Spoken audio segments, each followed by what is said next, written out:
Are we set, guys? It's the last one. All secure?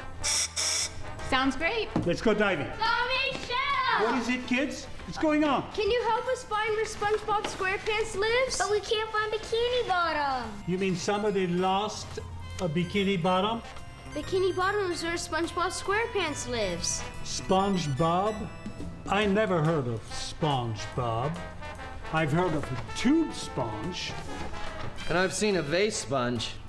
There are barrel sponges too. Of course, but there is no SpongeBob. We've seen him on TV. Let's get to the bottom of this. This is Jean-Michel Cousteau. Is this Stephen Hillenburg? Well, Steve, I hear you have discovered a new sponge species called Bob SquarePants. I want to see it. Oh. You created SpongeBob, and to see him, I have to turn on the TV. Well, let's have a look. Ah, so this is Bikini Bottom. And this guy's SpongeBob, Jean-Michel. Quite a happy-go-lucky fellow. Yep, he's always a kid at heart. Well, Steve, the sponges I've seen over the years don't have this personality, so to speak, and they don't resemble a square kitchen sponge. But they're not just blobs either. They're full of energy and keep busy. When I created SpongeBob, I took a lot of creative license. A main character just staying in one place that looks like a blob isn't very exciting to watch. True, but sponges are important. They are the filters of the sea. Some long and narrow, some short and fat. They can get bigger than 2 feet in diameter. These creatures have been cleaning our oceans for over 540 million years. And our bathrooms. Well, most of the sponges we use in our homes don't come from the ocean anymore. Right, those are fake sponges made out of cellulose. I always think of SpongeBob as being a real sponge. He's just square.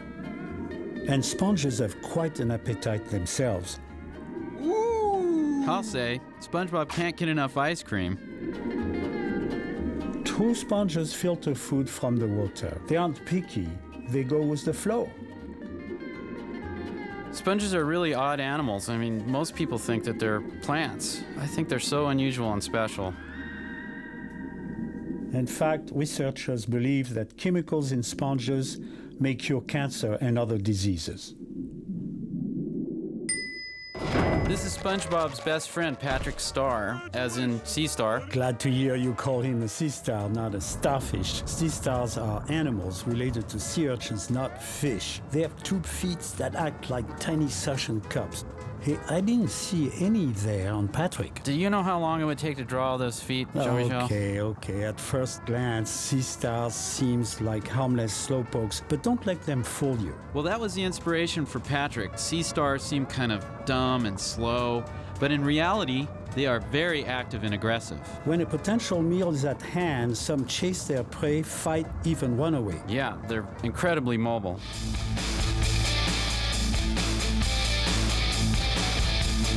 They control population of other species on the reef by eating them, keeping things in balance. Well, then Patrick is definitely true to his kind. He loves to eat. And their eating habits are strange. Get this. They can poke their stomach through their mouth and digest their prey outside their bodies. Ooh, sounds pretty messy. Don't try this at home, kids. At least not while your parents are watching.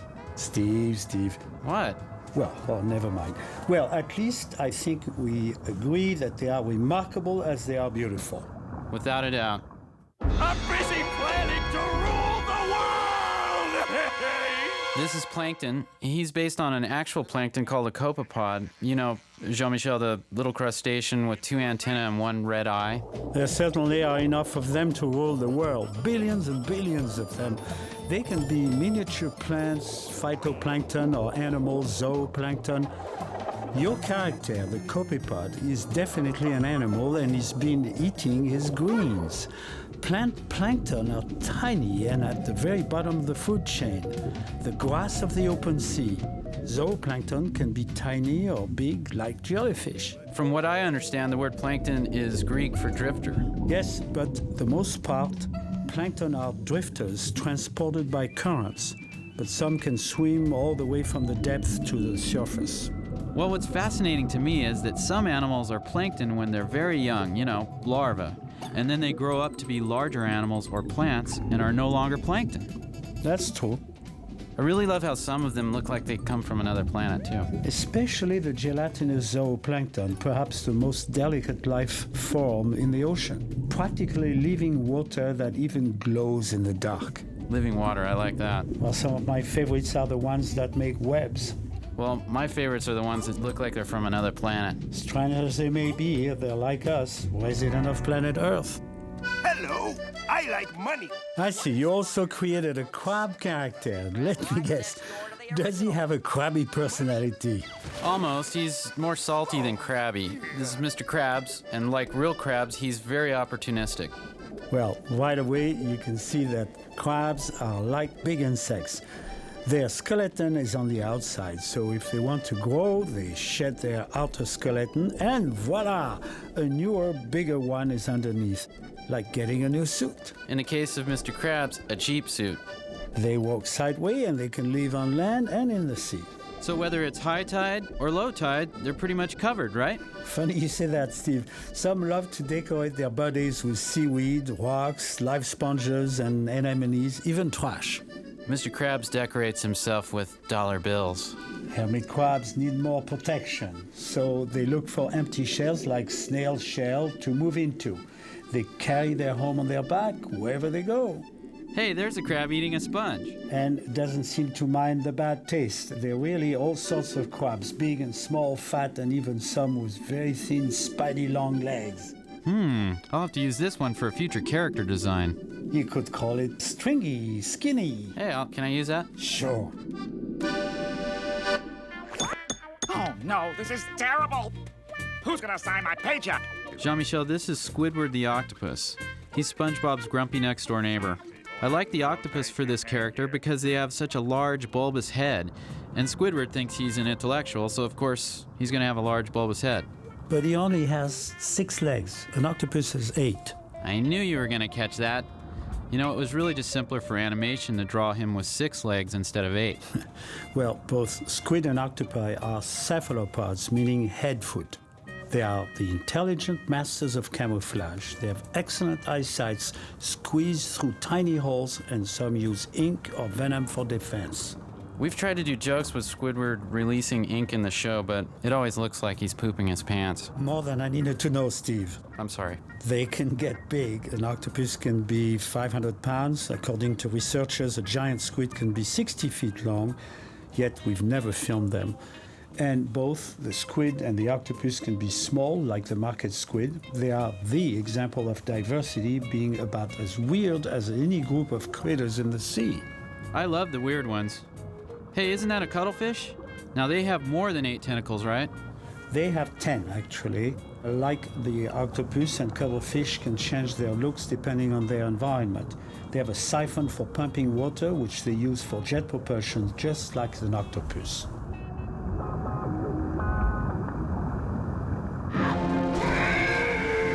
Wow, this doesn't look good. Is this the end of SpongeBob?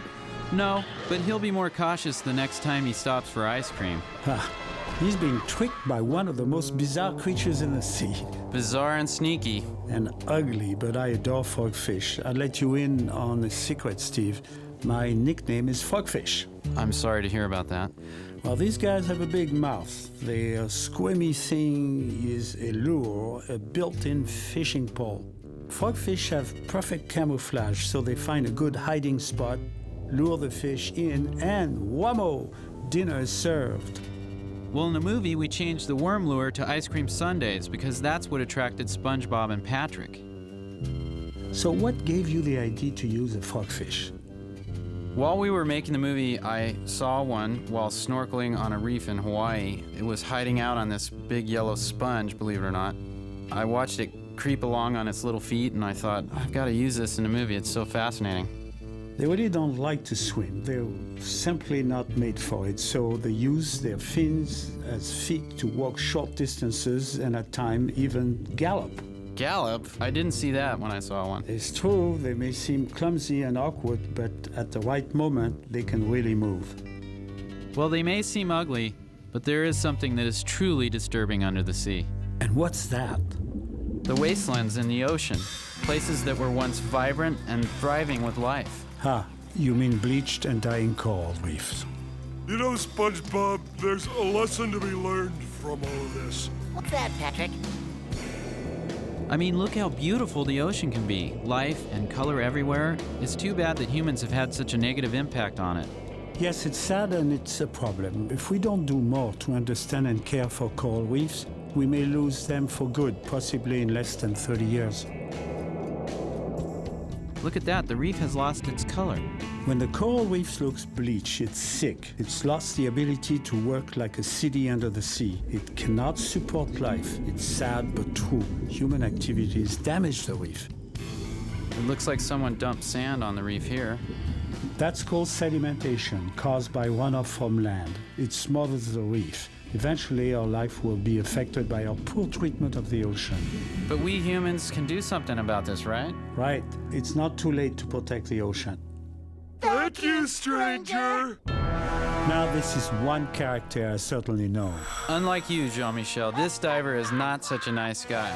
He's the villain in the movie, modeled after an old-fashioned hard-hat diver from the late 1800s. As you know, they didn't swim, they walked, and must have looked like towering giants to anything living on the ocean floor. Diving in the early days was very dangerous. To explore the ocean, the first step was to put on a thick suit and a heavy helmet and pump air down to the diver. It was difficult, but the connection between humans and the ocean is critical, and to better understand and protect it, we must explore. Our lives depend upon it. What's up with Mr. Stripes here? He's demonstrating the second step. To put the air needed to breathe in a tank the diver could take with him. The equipment was uncomfortable. Movement was difficult and the air supply was limited. But then my father and Émile Gagnon invented scuba and everything changed.